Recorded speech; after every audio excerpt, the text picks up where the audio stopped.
Now I am proceeding to create the table of grades, and in this table the grade id would be in integer and it would be set to not null and auto increment. So it is the rule of thumb or a universal rule that you'd always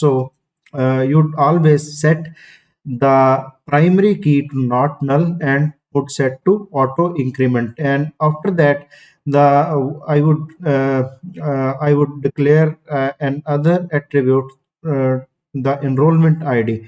So it would be in integer and this would be used as for foreign key. So the grade is varchar and grade must be in maximum length it can contain is 2, and grade underscore point should be in decimal 32. So it means that it would contain maximum 3 digits and 2 after the period.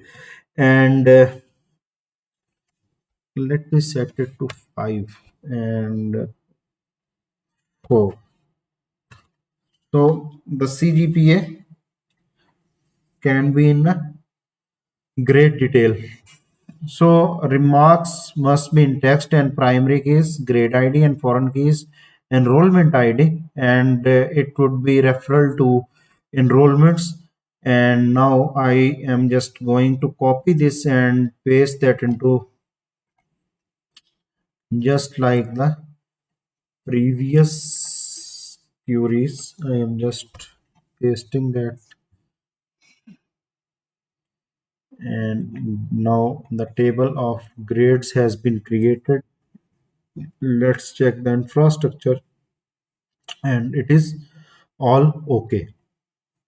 Now we are only left with a table of teachers because the faculty teaches courses, and we have to create another table of teachers.